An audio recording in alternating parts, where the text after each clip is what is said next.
On the great continent of Ulmerisia, a war wages. For centuries, the inhabitants have lived rather freely, forming and dissolving coalitions as needed. However, in recent decades, a powerful military force known as the Alliance has risen.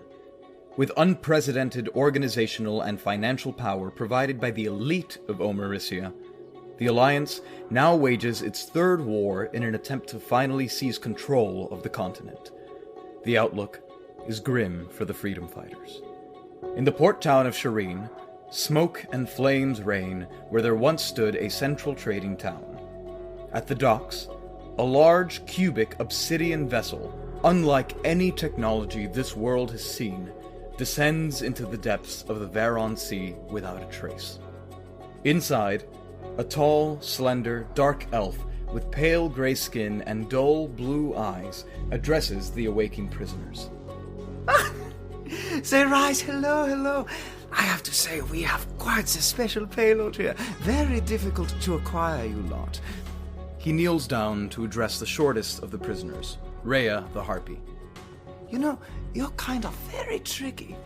Flitting about the woods, hardly more than a myth. But you are special.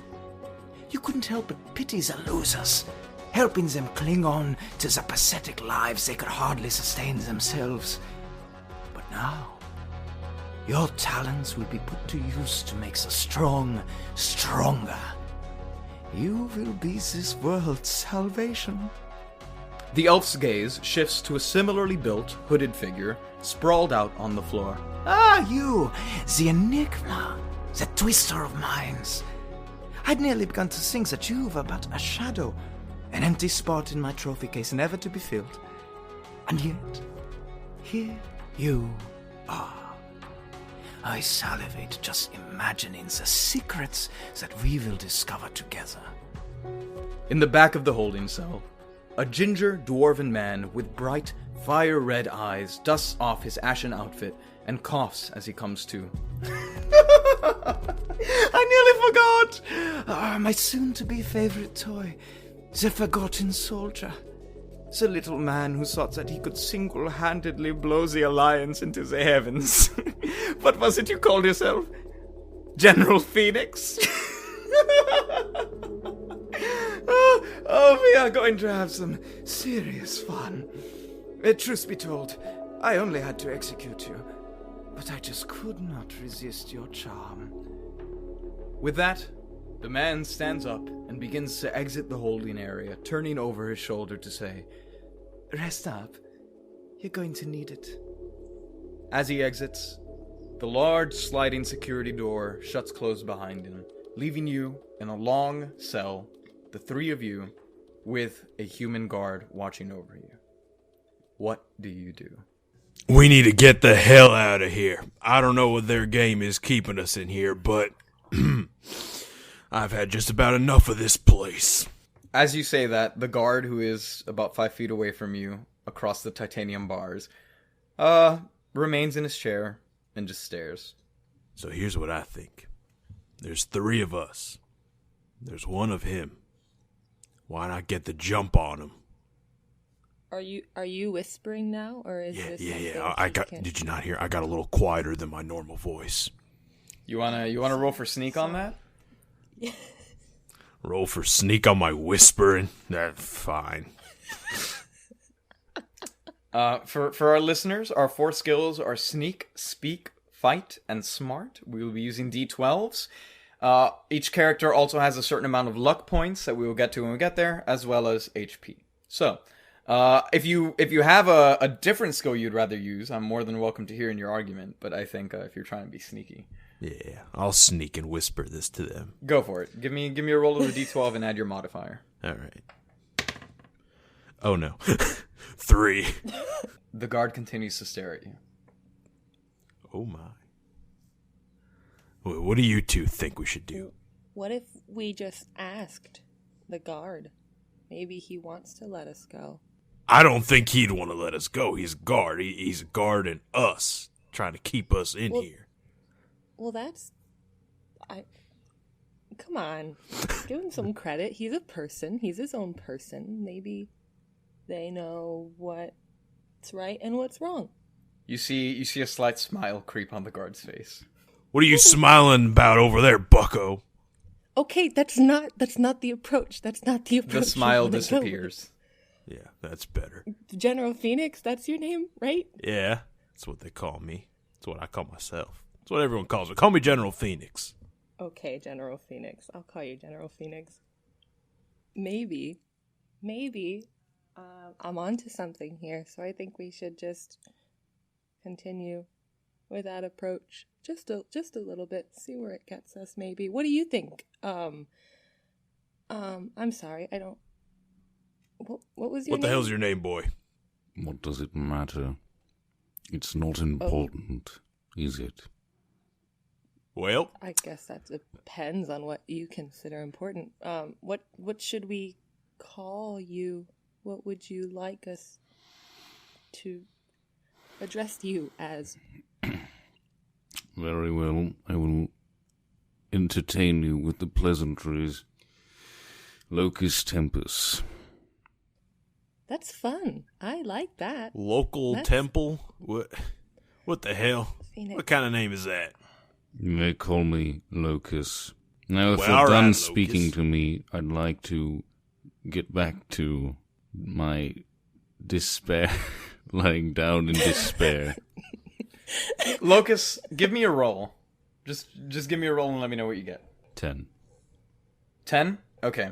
So, when you first announce yourself as Locus Tempus, you stand up in your hood and pronounce that. While you're discussing with your compatriots, you notice out of the corner of your eye, the guard kind of shrink in his seat, and you see an expression of worry, and then he kind of steels himself and returns to a neutral expression.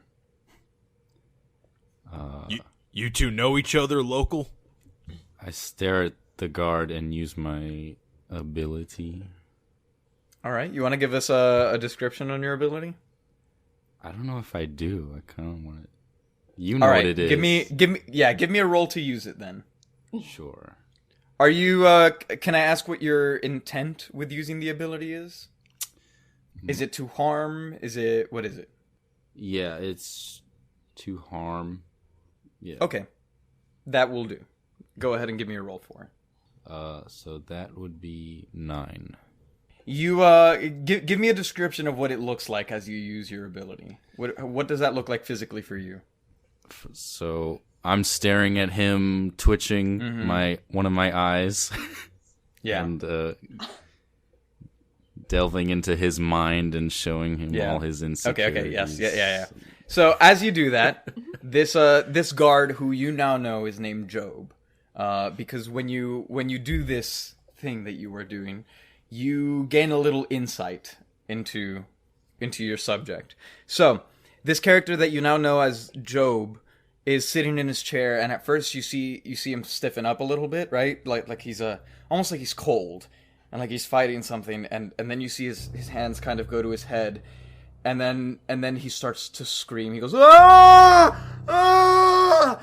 And in his screaming, you see that he has no tongue in his mouth, and for all intents and purposes cannot speak. And he begins to freak out and falls to the ground holding his head going, and it slowly just goes into a whimper as he starts to rock back and forth, kneeled up at the foot of the chair he was sitting in. What the hell did you just do to him? What just happened? Locus, I beg of you. Loco, to never do that again. What'd you do? Can I use my ability to make him open the door? You can try perhaps speaking to him now. Oh, yeah, okay, I will do that. I'll do that. You can still end all of this. You can make the right decision. Open the door. Do you want to try rolling for that one to see if you're persuasive? Sure. You could use luck to boost your roll. Yeah, I better do that. Okay. So that would use... So Mark, yeah, you use up one luck point. and it means, or you can tell me how many points you want to use on it. But for each point of luck you get a re-roll, and whatever the highest roll of all of them is, that's the roll you use. I'll do one. Okay. Okay, thank God. So the first one was a 2. The second one was a 12. But my speak 12. my speak is -2. So like it's okay. So that's a 10.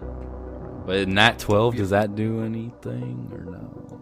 It does actually. Yeah, because you rolled a nat 12, you actually gain 1 luck point, and that is a full success for you. So what you see is Job is currently on the ground, and he's going,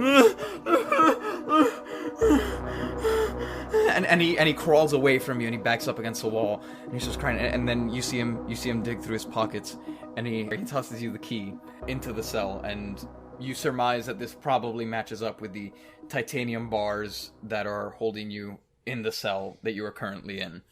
I should mention you are currently in a big rectangular room. You are inside of that obsidian vessel that was disappearing into the depths at the dock.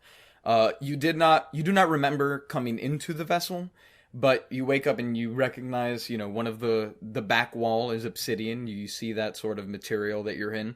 These titanium bars and these clean white marble floors here. And there's a big, heavy security kind of sliding glass door that slides, or not glass, a big, heavy titanium sliding steel door that goes up and down, which is presumably where you were brought in, and it is where you saw the Dark Elf exit, and then the door slid back down and closed. But he tosses you the key, and it is now in the cell. So this is like high-tech fantasy? You have never seen anything like this. Okay. Locust specifically, or all of us? Any of you. Okay, This cool. is technology that the world you inhabit has never experienced. Okay. Gotcha. Why the hell did they put one guard in here with us with that guy when he could do that? Makes no sense. Maybe don't question it. I'm not complaining. Locust, we're friends, right? What do they call you, Locust like the flower? I ignore him, pick up the key, and open the door. I think you're thinking of Lotus with the T. Oh, you're right. The door is open. What do you do?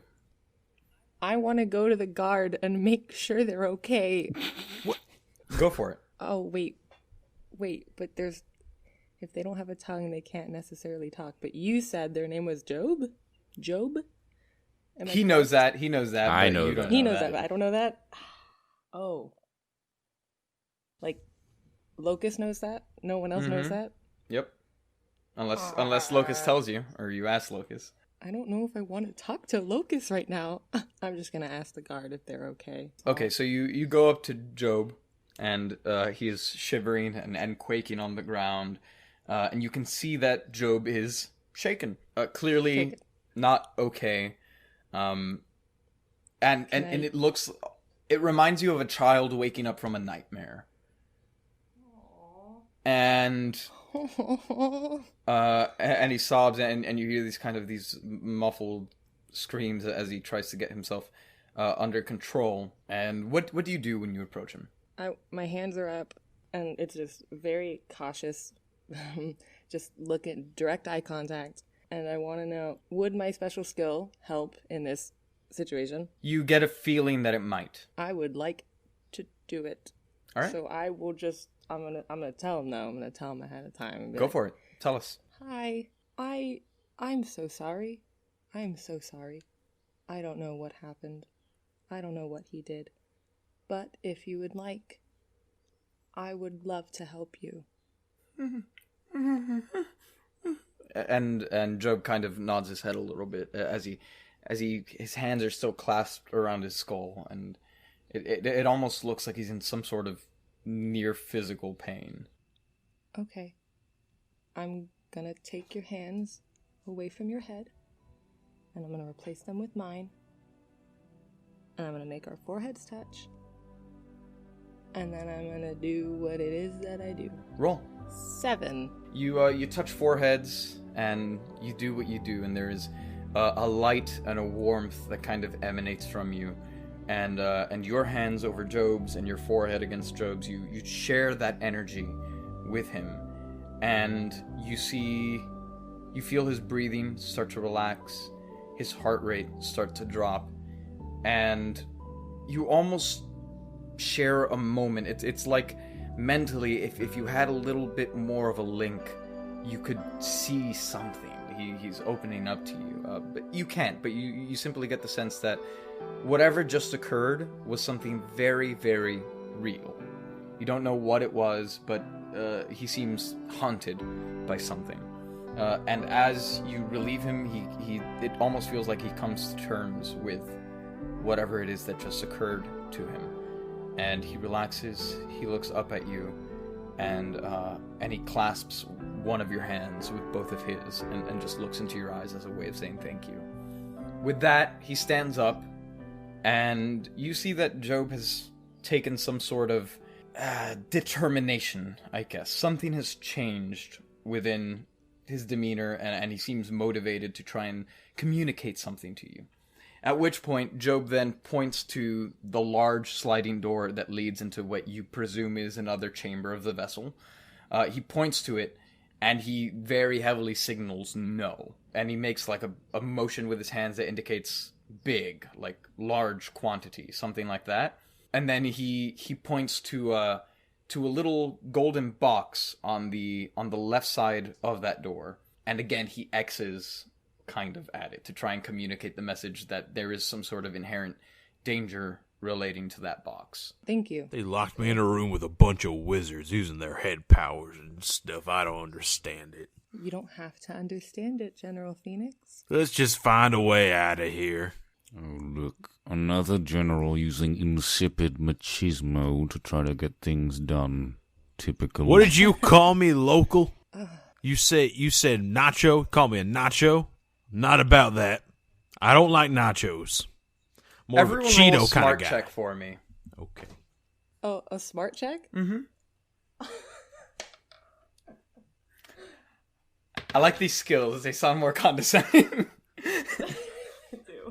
4. 10. 9. While you guys are fighting, the two of you, General Phoenix and Locust Tempest, General Phoenix, you are, I believe, 5'2"? I'm 5'3" and 3/4, actually. So you are looking up at the 6'3" figure that is Locust Tempest, and you're kind of getting up at his chest and you're shouting and all of that. And Locust Tempest, you raise your eyes from up off the ground for a second, and you look up at the ceiling. And you notice something, while at that same moment, Job taps Rhea on the shoulder and points up to the ceiling. And you notice that there is a vent up there, which you could potentially use for some sort of activity. It seems to be the only opening in this room aside from the big door. And Job runs up against the left wall of the cell, like the back left corner, and he pounds on it and tries to indicate again that there's some sort of danger. But Job has no real way to express anything more specific beyond that. Locust, would you mind giving me a lift? Well, Rhea, I believe you have an ability. Oh, you're right. Well, then I guess we're doing it. I fly up to the vent. What the hell? What is that? Rhea is a harpy, which means that she has wings. The only difference is that Rhea, because of the way her arms are positioned, can only either fly or do something with her hands at once. She cannot do both. So, Rhea, you fly up to the vent, and you get a good look at it. While it is coming out of the obsidian material that is surrounding you, the vent itself just kind of seems color matched. You get the feeling this is some sort of metallic material that could probably be pried off. What do you do? I think we can open this vent, my friends. Yeah, and why didn't you open it while you were up there? Well, there's no need to be rude about it. I just wanted to tell you. Is this the way we want to go? I suppose it's our only way out. But before you do anything, Job again signals to it and indicates danger. I look at my other friend, Job, and I tell him this seems to be our best option, as much as I don't like it. He shrugs and goes back to his chair, and his final motion to you, as because you see he's still kind of processing the weight of whatever occurred to him, is he points to the big door And then he points to his wrist to indicate time, and then points to himself. We have Thank to you. move quickly, or more will be on their way. He nods his head. Yes. How'd you figure that out from just those hand motions? General Phoenix, are you a real general? What? Just, Of course I'm a real No. general. What are you insinuating? I just had a question, so I thought I'd ask. I'm gonna open the vent. All right, give me a roll for that. What are you using? Smart. You want to justify that to me? I gotta be smart to open a vent. Go for it. Thank you. I got 9 plus 1, so that's 10. So what occurs here is you go up to the grate, you fly, and you're able to slide your hands into like the slots in between the vent. And once you do that, you can no longer maintain your flight. But simply by hanging on it and kind of letting your weight dangle, it slowly starts to slide out until eventually it breaks itself loose. And you fall to the ground, but manage to kind of slow yourself just in time before you take any sort of impact. And there is now an open grate above you, and suddenly the gush of wind that is coming through it is a lot stronger. You feel like you're standing directly under like an air conditioner. Oh, that feels good. I needed that. I get a little sweaty under here sometimes, so... I That will cool breeze I will nice. go ahead and remind you that in this world, stuff like air conditioners don't exist. So the idea of a gust of wind coming at you inside of a vessel that is currently slowly sinking into the sea is a groundbreaking concept to you.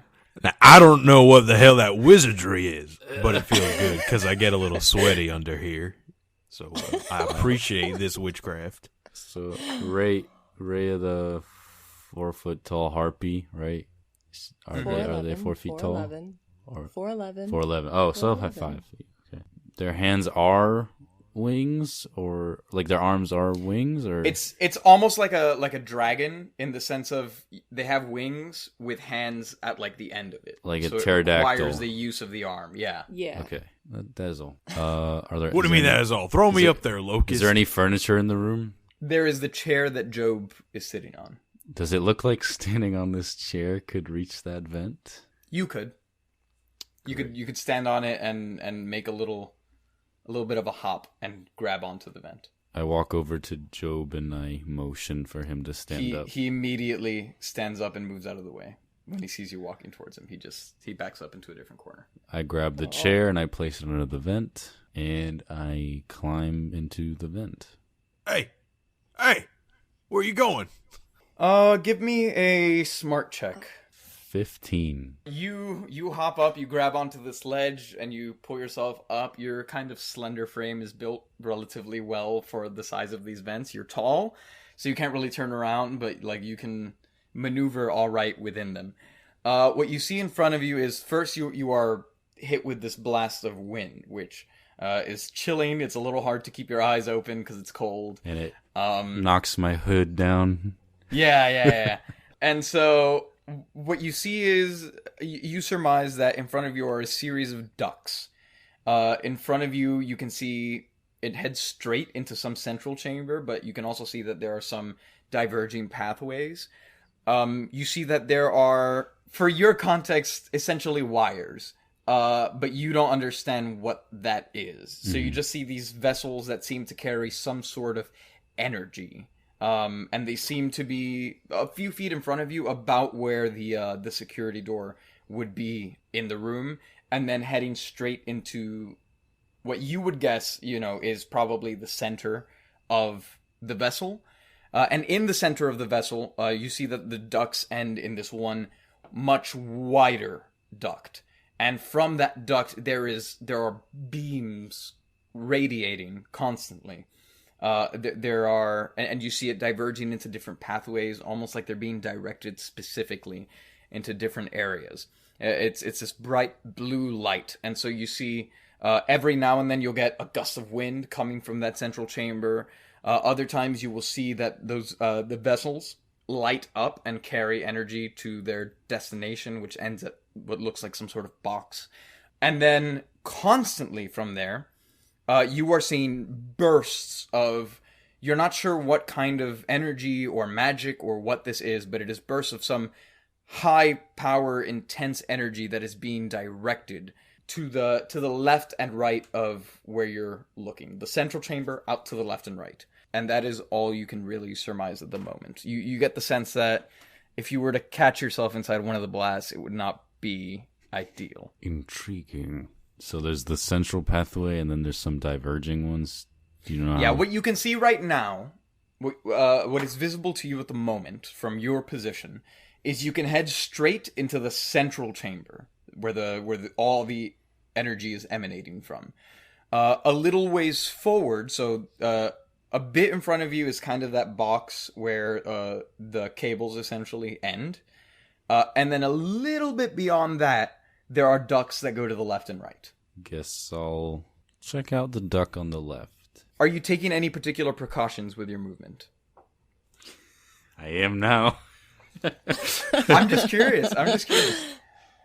I mean, there's not much I'm crawling in a duct, right? It's not much I can do. Just move quietly. Okay, so you want to roll, I guess, a sneak for me? Sure. Okay. A nat 12, but -2, so... Take 1 luck point. You start crawling along the ducts, and you actually find it relatively easy. You're gliding through. You're moving. You're grooving.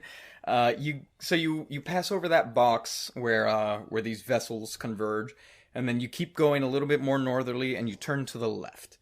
And what you see is the duct. It goes forward a couple more feet. It has some sort of another like exit point, kind of like where you entered through.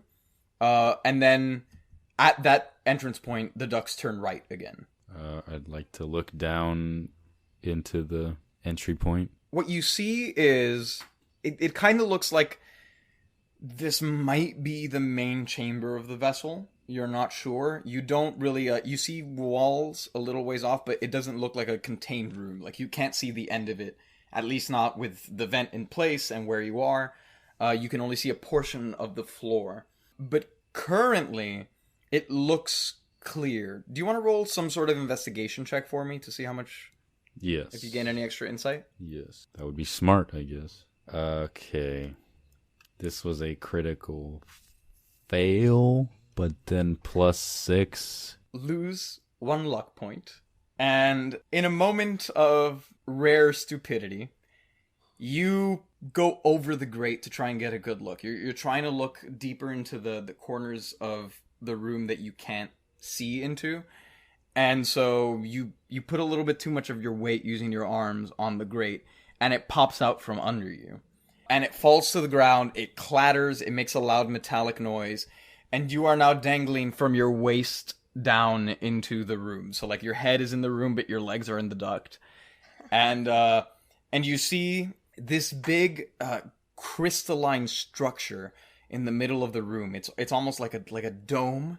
Like something is contained with it. It's opaque, and it is this sort of aqua color, and you can't really see into it, like what's in there, but you can match up that this is what the central duct is. Whatever the central duct leads to is in that dome, and there is a big pipe that connects it to the ceiling, and on the south end of that, so basically what would be directly in front of the massive security doors, if you were to open it, you see an elven woman in a lab coat at some sort of station monitoring something.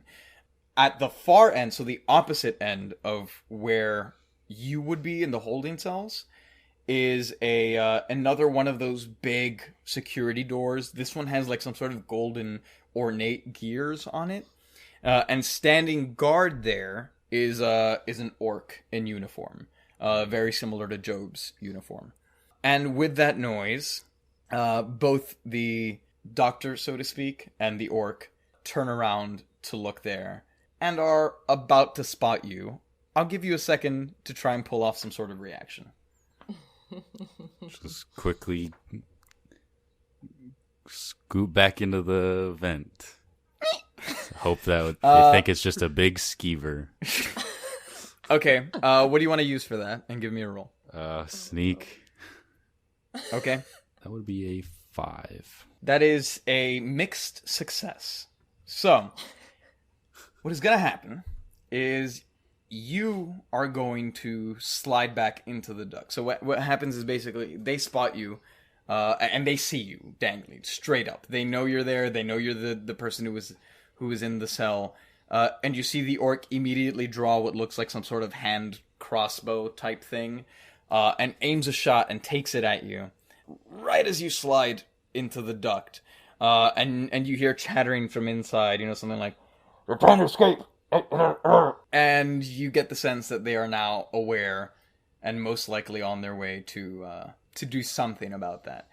For all of you who are inside the cell, you are looking up at this duct, waiting to hear back from Tempest Locus. And over that little golden box that Job pointed to earlier on the left side of the door, you hear, "Job, what's going on in there? Job! They're getting away. We're coming in." And you talk. see, and you see Job start to panic, and he runs over to the box, and presses on what looks like some sort of button, and starts tapping on the speaker, kind of going.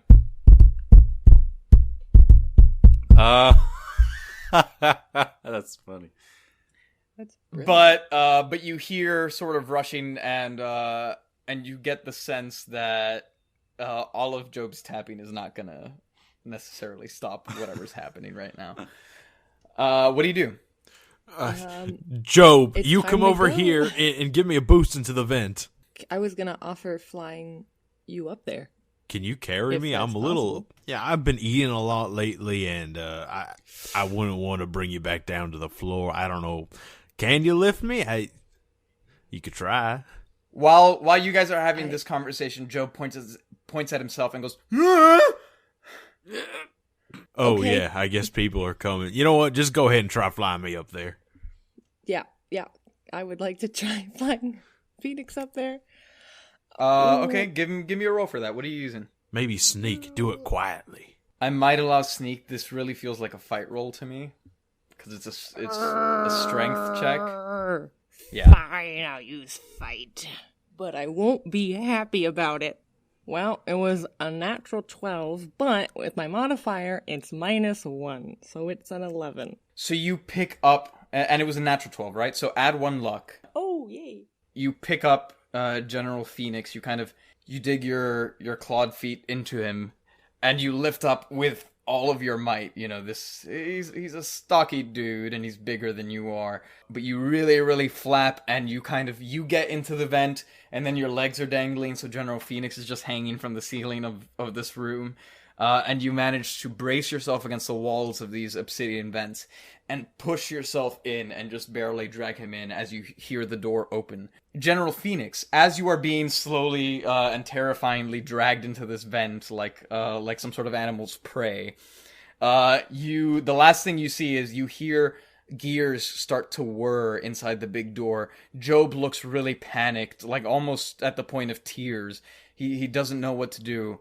And he balls up a fist and punches himself in the face, and just sprawls out in the floor in the cell. And you see the door start to open, and Job look up terrified and holding his now bleeding nose. What do you all do? Little genius. I wanted to bring him with Job. us, but I Dang it. misjudged him and his character. at least you can check yourself on that. That's good of you. I gotta stay honest every once in a while, It's how I got the rank of general. Oh, of course. I respect that. Let's go We should find that go. Lorax. We should really go. Yeah. All right. Where are you going? We are. Straight? Oh boy. Well, do we want to go the same way he went? We don't know the way he went. You don't know the way I went. Everyone roll a smart check for me. 7. 15. 9. General Phoenix, you hear the orc guard in the room, because you're just barely in the vent. Here, guess they must have gone up through the vents. We'll find them. And Rhea and Tempest, you two kind of click that it is very likely that they are about to raise alert to whoever else is in this vessel. And they know you are currently in the vents. So you surmise that whatever you do, you better do it quick. All right. There's only one path ahead of us, right? There is one path, and then there's a path to the left and right. Tempest went to the left. No one has gone to the right. Well, Ray, I don't know about you, but I feel like everybody picks to turn right. So let's go left. What makes you say that? Why would you say that? Everyone picks right. Well, that doesn't make you want to pick right more. Nah, let's shake it up a bit. All right. You are your own person. I respect that. Always have been. Go. We're going to go left. We're going to go left. Okay, so you crawl forward a few feet, and before you can turn left, when you go to turn left, you are met with Tempest's feet in your face. Brilliant. And now you are all together again. Let's pull him out of there, right? Oh, he's in the duct. He's fine. He pulled himself back He's up. rolling his Oh, eyes good. right now. He can see us?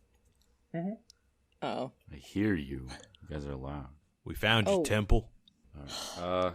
Can I go to the right of this entrance that I've discovered? You can. I'm gonna probably say that you need to roll a sneak as an agility to prevent falling through. Thank God. I'm a gambler, baby. That's a nat 12 minus 2, but nat 12. So. All right, take one luck.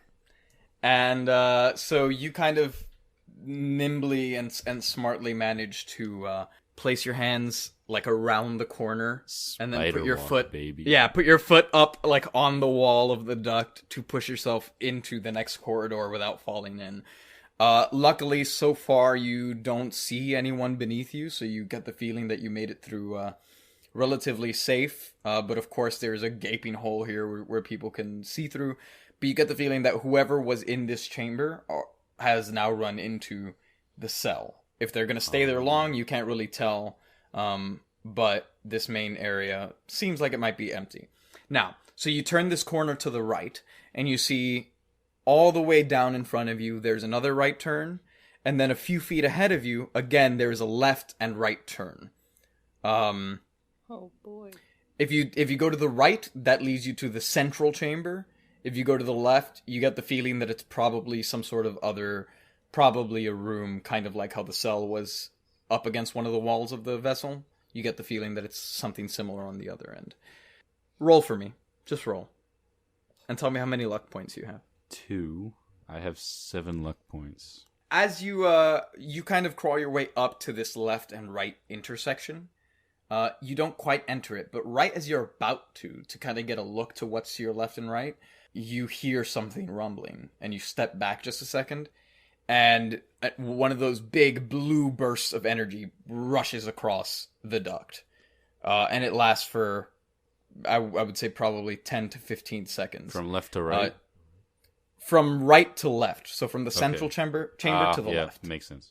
The rest of you, what are you all doing as you see him kind of turn this corner? I'm gonna follow Locust. That little spider monkey seems to know what he's doing.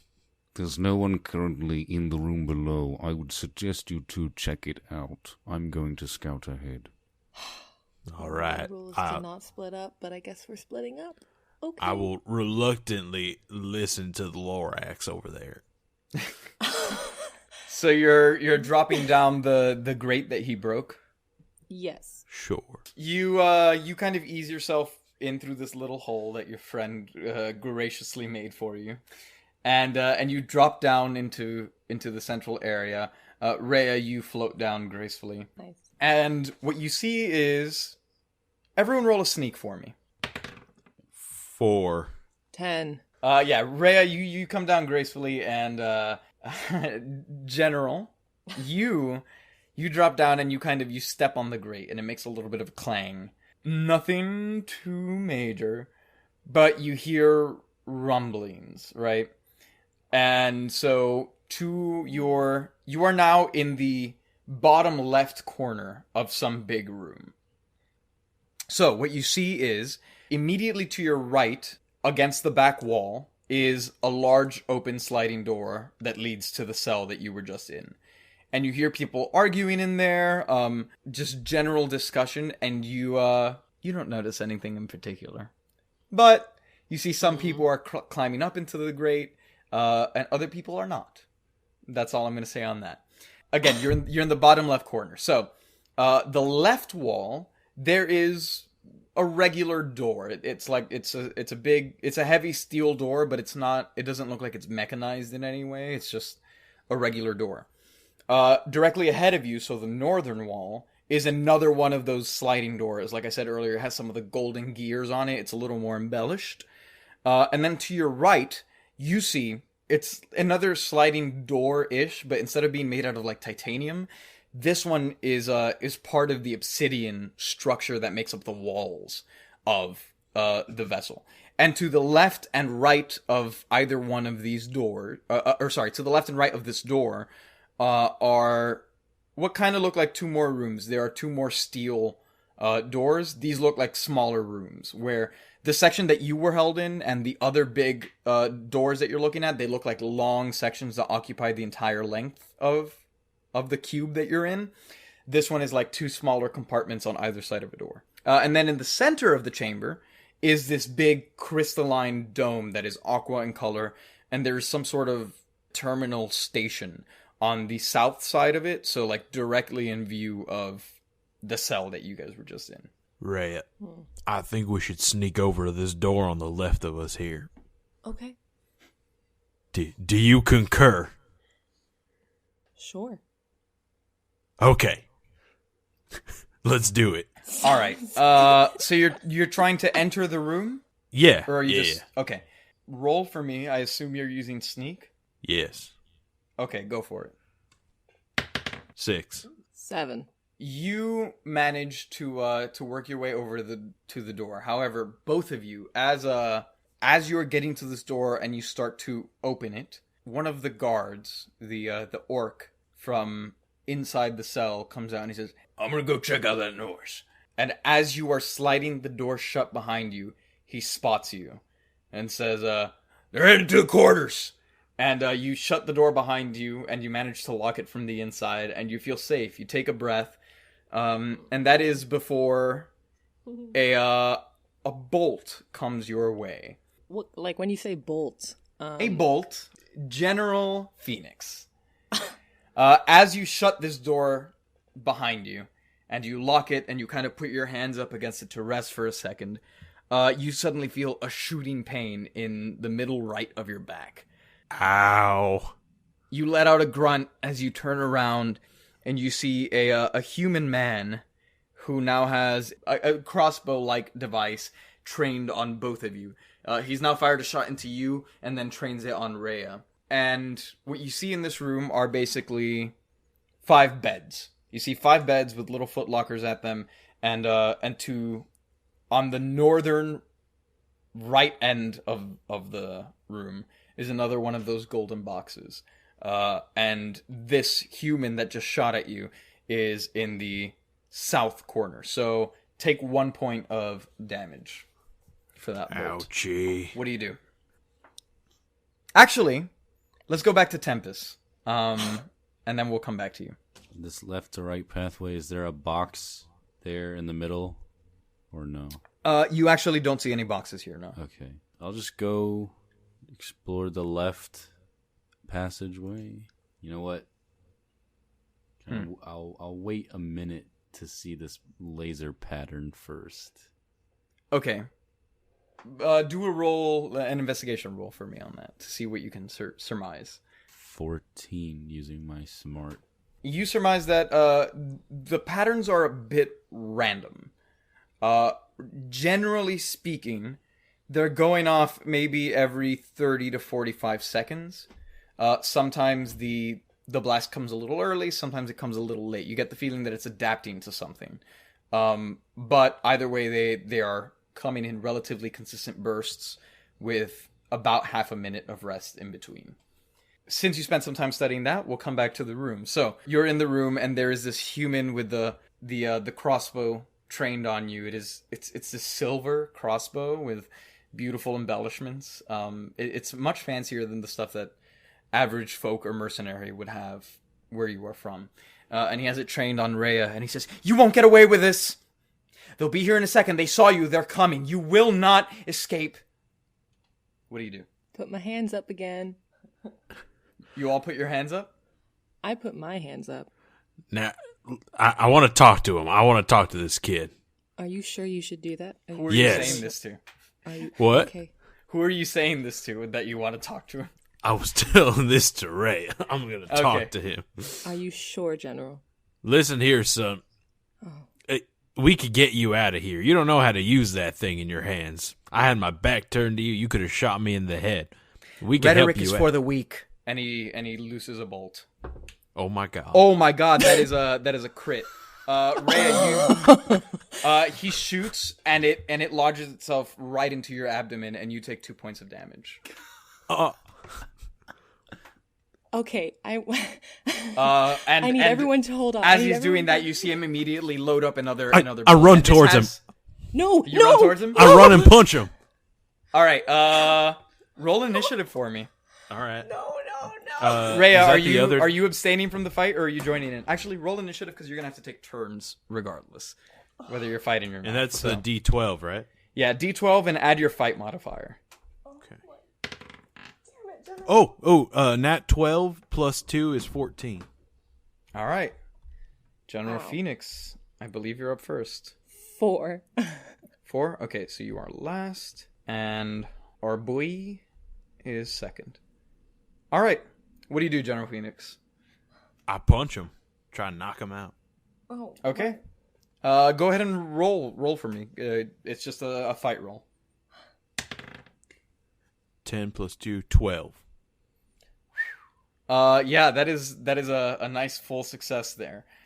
So you run up to him and you notice that the crossbow has some sort of like an automated loading mechanism. It's almost like it has extra bolts stored up on the side, and there's some sort of lever action that manages to load it and cock it all with one motion on the crossbow without him having to draw another one. But as he's doing that, you kind of come up and you grab the silver crossbow and you slam it into his face.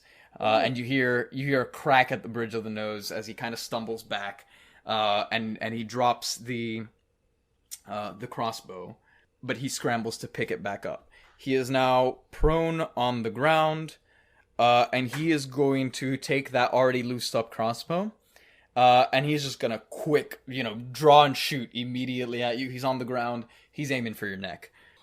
That is that is just barely a failure. So he actually, he falls down, and you see him kind of holding, and he looks like he's dizzy. And so he draws the crossbow and he looses an arrow, and it grazes through your beard, and it almost leaves almost like a hole as it went through. But at the angle it went through, instead of continuing through to your neck, it just flies over your shoulder. Which then brings us to Rhea. Rhea, what are you doing? I want to run between them and just ask them to stop. I want them to stop fighting. Okay, I guess you can use speak for that. All right, I rolled an 11. You use speak, and tell us what you say. I think, General, please just stop. Wait. Your beard still looks good. I promise. Just 1 second.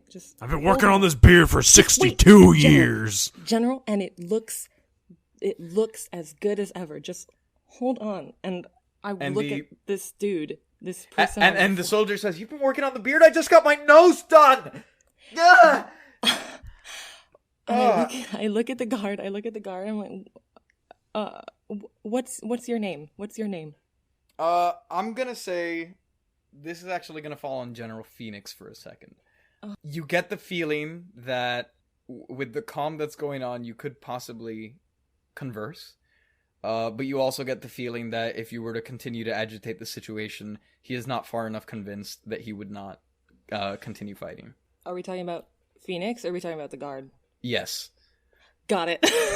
So Phoenix, what do you do? Ray, listen, this guy tried to shoot us. He is hostile. We tried talking to him. I tried talking to him, and it didn't work. I'm going to kick him in the mouth. General? I tried to shoot you. You freaking... you're prisoners. You're escaping. I heard all that commotion. Both of you. This is supposed to be my break. I want to kick him in the mouth. Stop. No, stop. All right, roll a fight. Oh, I'm going... Oh. 11 plus 2 is a 13. All right. Well done. You kick him in the mouth, and you hear a crunch almost as your solid boots make contact with his pearly whites. And there's a crunch. You hear he spits out, and then he goes, "All right, fine, we'll do it like that." And he gets up, pulls out a dagger, and tries to stab it into your abdomen. That is a mixed success. Okay, so he actually gets up and he pulls out his dagger and manages to drive it into your side. Ow.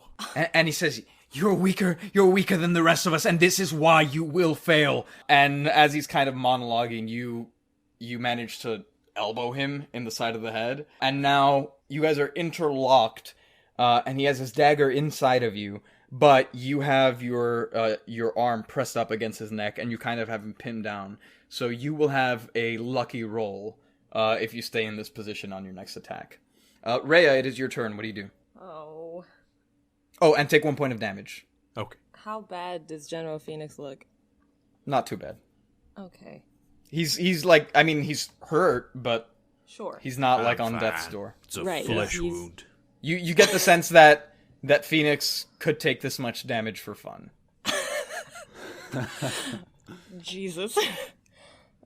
I would like to pull Phoenix off the guard. I guess you would have to use fight for that. Sure. Hey, what about my Okay. luck roll? Roll a fight. I guess I'm gonna let you guys contest it. So both of you roll fight against each other, and I guess I'll give you luck for this one, Phoenix. Rhea, if you want to use your luck up, I will say Phoenix seems like he's a sturdy dude. My higher number was 10 plus 2 is 12. Okay. Ooh. I didn't want to use luck, but I rolled a natural 20, but I have that -1. A natural 20 or a natural 12? Sorry, natural 12, my bad. So take 1 luck. Since Rhea, you rolled natural, I'm gonna give it to you. So you kind of you flutter up with the wings and you grab him again, kind of like you did when you flew up into the vent.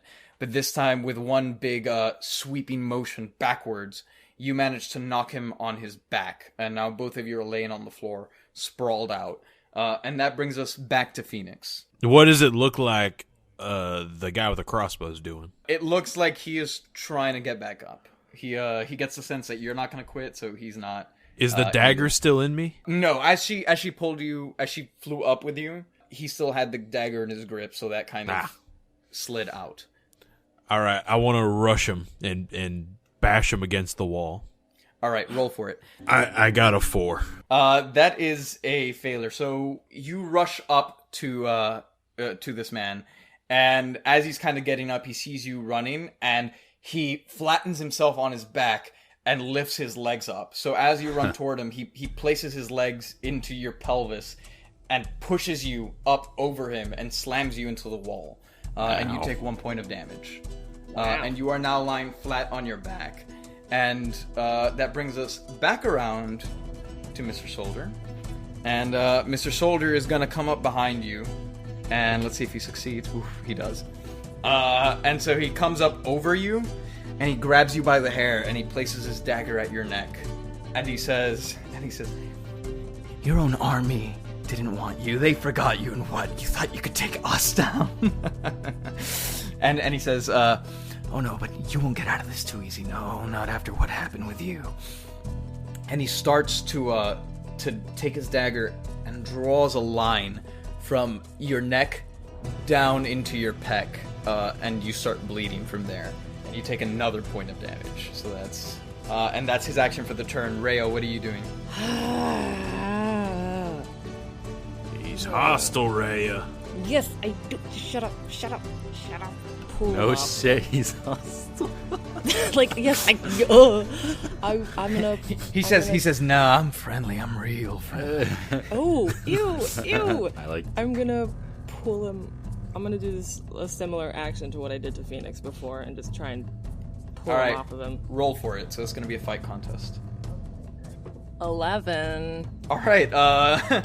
So you got some powerful wings, and you kind of Thank you you. fly around and grab him in the opposite direction this time. So you fly in front of him, grab him, and fly towards the opposite end of the room and kind of drag him as far as you can. and he is now strewn out. You guys were fighting by the last bed. He is now up by like the third bed, so pretty much where you like entered the room. And Rhea, you're perched up on the bed behind him, which brings us back around to General Phoenix. Where's the crossbow?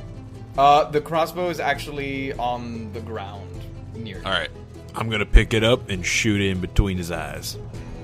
Okay, I'm gonna give you a lucky roll on that one since you were smart enough to pick up his crossbow. So go ahead and roll. 13. So you pick up the crossbow and you aim at him. He's down by the bed. He's starting to get back up. You see him twirl his dagger, and he readies it almost in a throwing position. And as he winds his arm up, you loose one of his bolts, and it enters between his eyes. And he almost finishes the throwing motion and slumps over onto one of the beds as he bleeds out and dies. Wow. My aim's improved. And we're going to take it back to Tempest. Tempest, what's up? I'm gonna wait until as soon as the next laser finishes, or energy, whatever, so that I can keep moving forward. You do that successfully. You learned enough about the lasers, and that's a short walk. It's just past the duct. So you manage to make it through, and basically what you see is that right corner, that right turn. Once you reach that right turn, it's the same thing. You see another vent that comes down, and you feel wind rushing in your direction this way. And then once you turn right, and you see in front of you, there is, all the way at the end, there is another right turn. But then in front of you, there is a left turn and a right turn. That right turn leads to the central chamber. The left turn, again, you feel like leads to some sort of other room. And this time you see more of those vessels that carry energy. So you've now seen enough of the duct pathways that if you had to guess, you would assume that this is a square around some sort of main chamber. Yeah, drawn that, basically. Yeah. You get the feeling that, from what it looks like, the unexplored pathways are the ones that might lead to new rooms. But these corners that you're in seem to be all in that room with the middle vessel. Let's keep moving.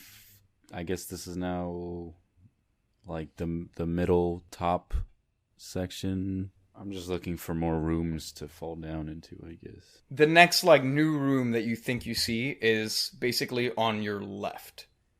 You see the again, there are cables again running from the center channel towards that room, kind of like where you entered from, how you saw that cable. There's that little box, and the cables terminate there, and the duct keeps going into another grate that drops. So you would assume that this is the northernmost room, whereas you started in the southernmost room. Yeah, I'd like. This is the room where, if you're mapping it out based on what you saw when you were dangling out of the duct, this is the room with the golden gears on the big sliding door. I would like to look around. I guess through the gate. Okay, give me a roll for that. 12, not natural. You see a bunch of things that are fully unfamiliar to you. You manage to see a little sort of a sleeping corner off to the left. And there is a big central desk of some sort, and it has these glass panels that you've never really seen that are connected to these mechanisms, levers, and buttons. They're things that you don't really fully understand because you're not familiar with this tech, but you get the feeling that it's controlling some of the mechanisms of this vessel.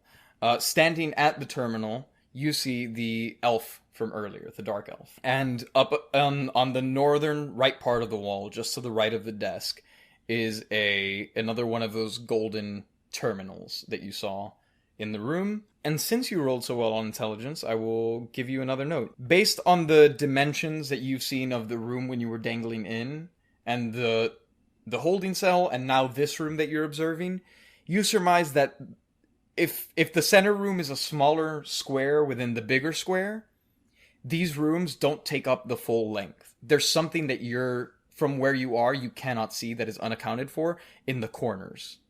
Kind of like where Job was slapping earlier to indicate danger. You get the feeling that past that wall, it's not just, the other room. It's the corners of the ship have something that the dimensions of these rooms are not accounting for. And I'm gonna take it back over to our fighting friends. Rhea and General Phoenix, you have just killed this guard. What do you do? I'm holding the crossbow, right? Yeah. Good. I'll just keep that. And at this point, you now hear the orc who spotted you is banging on the door and trying to get it open. He's jimmying with it, and you also manage to hear vague shouts carrying their way through the ducts. Huh. Is there... Let's look around the room and see if there's another way out of here. Give me a roll for that. 12, natural. With that, 1, take luck. But 2, you know that, again, being in the sea and being in this contained vessel, really the only exits are the door or the vent. Rhea, should you go get his dagger so you have a weapon? I'd prefer not to be perfectly honest. That alone. Well, fine. I'll go get his weapon. You got it. You would. Yay. I guess we'll go through the vents again. General?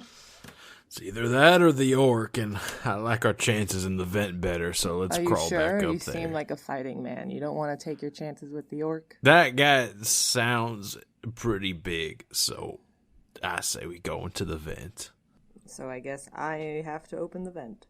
So you fly up, and again, you kind of do it with more ease this time, now that you have a feeling for the vents, and you drop it, and this time you manage to place it on the bed so it doesn't make too much of a loud noise, and you carry General Phoenix up, and you're even smart enough to fly back down, grab the vent, and try and put it back in place as you exit. So you hear the banging at the door of the orc. You get the feeling that he might be about to break through. But you also hear the shouting in the vents. Do me a favor. Roll luck for me right now. This is going to be a team roll. I roll. Nat 12. Ooh. General Phoenix, with your war expertise, although you don't really know what's going on here in these ducts, you don't know what's up. What you see is, let's say you were facing the door of the room when you entered, right? There is something to your left and there's something to your right. Down those ducts are big central chambers, and they have these sort of crystalline receptacles, and from those crystals there is big blue energy firing downward.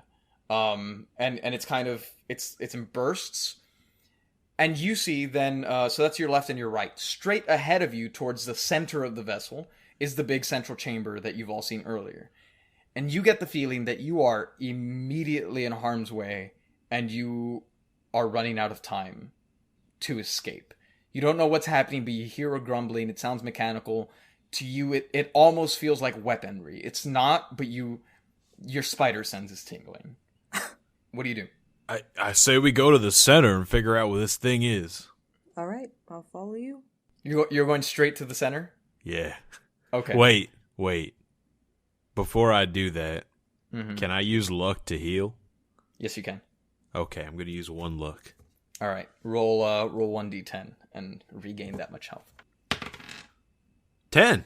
Nice. All right. You're back to full health. Yes. Okay, let's go back to Tempest. Tempest, what are you doing? So let's clarify what grate. The grate I'm looking at, is it middle north? The northernmost. Yeah. Northernmost. Did I see anyone else in the room? You only see the dark elf from earlier. Great. I'm kicking open the grate and going down there. Are you attempting anything in particular, or are you just trying to enter the room? Entering the room. Peacefully? Peacefully. Okay, go for it. That's an 8. Is smart okay to add to that? I would allow fight for force or sneak for like agility and acrobatics for the landing. Sure. Let's go sneak. So that would be a 6. Okay. Then. So you land in the room, and it's not particularly graceful, but it's not particularly disgraceful either. And you drop just shy of the dark elf, and he immediately hears it and turns around and kind of puts his hands up, and he goes, the enigma. You know, this... I knew you were a hard one to catch, but you are making this very exciting. Are you responsible for all the commotion out there? I would like to use my ability on this guy. Okay, go for it. And I want to use 2 luck. So I have 3 chances to do. Go for it. Okay. On the second one, I got a nat 12, so I'm just going to... Okay, yeah, let's leave it at that. So just use up 2 luck. So, you stare at him and your eyes start to twitch. And he's trying to crack jokes. You get the feeling that this is a tougher nut to crack. Like, this is not the layman's mind. There's something else here, and there's something that is fighting you back. And he goes, you're trying to use your tricks on me now. Well, what is it they call you out there? What's your name? Tell me. No, you tell me everything. You're trying to use your mind tricks on me, but I will say that you will not win against these superior minds. You can't do it. What is your plan? And he drops to his knees, and you see he has one hand up on the console, kind of trying to prop himself up. He's trying to pick himself back up, and he has one hand on his forehead. And something happens.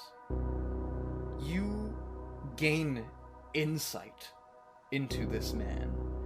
Sometimes this has happened before, you in your experimentations with time and everything. So sometimes some of it bleeds through to you, but something about your interaction with this dark elf has unlocked a connection that is foreign to you. Suddenly, you are in his shoes. You are Dravik Marsilian. I'm driving Marsilian. It's a dark elf, not do. And you see, it's almost like a slideshow of moments in his life, from growing up and the discontent with the state of the world and the way that his family just never seemed to be able to get ahead. And you see him growing up and you feel his being change over time. And you discover his growth as he runs into the remnants of the Alliance after the Second War. And you see him start to grow that, and at first it almost feels like a child's game. The way that he talks about this grand uprising and all of that, when really the people of Ulmerisia have always come together and made it work.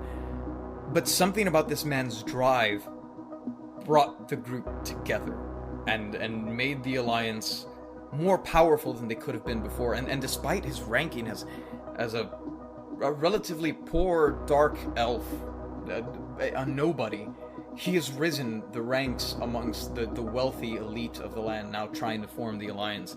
And you see his conquest time after time as he tries to take grasp of this continent. And ultimately, when the time comes to make a decision, you see him choose to protect his family and bring them to this underwater base to which you now realize is where the ship is heading. Unfortunately, his family rejects the offer, and he discovers a plot in which they were going to reveal what little secrets of the Alliance they were able to uncover from him in order to try and help Ulmerisia prevail. And when he discovered that, he was at a crossroads, and he didn't know what to do. And ultimately, when time was running out, he slaughtered his own family to cover his tracks. Because if that leaked, his career would be done. His family was dead either way. He had to choose whether he would survive. And so he did what he had to do. And you see the pathway. You see him rising and gaining power and hunting down these unique individuals to experiment and to help strengthen the Alliance, because it's all he has left. But then you see the alternate pathway. And it's not glamorous. It's not anything special. But you see Dravik side with his family. You see that despite the many mistakes he made, he was not too far gone to be redeemed. He was a central player in the Alliance, and if he had disappeared, if he had taken his family and run, sure, the war would have raged on, but he would have something. And he would be with them, and he would be able to sleep at night, which he has not done in years. And as you snap out of this experience, you see him collapse under the desk and start to weep. And he goes, no. This is wrong. These are mind tricks. You don't understand what I had to do. Who cares? What's done is done. And I will not allow you to destroy all that I have left. I cannot allow it. And you see him stand up and start doing something at the terminal, almost ignoring your presence. And you don't know what is going on. What do you do? Wow. Whoa. That's a lot. Was I able to find out how we got here? Well, you managed to see a lot of it, and basically it was just a part of the Alliance's usual sort of recovery missions, where certain individuals of interest or particular nuisance, they would show up and they would either take them because they offered something that the Alliance needed, or they would execute them because they pose a particular threat. You know, the war that they're waging on the Overland, yeah, I mean, they're fighting for the continent, but the real war is in these disappearances, is in harnessing what they can from the unique individuals that inhabit these lands and eliminating the threats, so that at the end of the day, all the chips are on their side. Drevek, I have no quarrel with you. In fact, I empathize very much with much of your past. I just wish you had treated me with a bit more decency when dragging me here to your sunken ship. Oh, it's not sunken yet. No. But it will be. This episode was brought to you by our donors, Anne Baird, Alejandro Larcon, and Giovanni Sorrilla, who created the characters of Rhea, Locust Tempest, and General Phoenix. Thank you for your support of the show. To find out how you can support the show, go to whimsicproductions.com.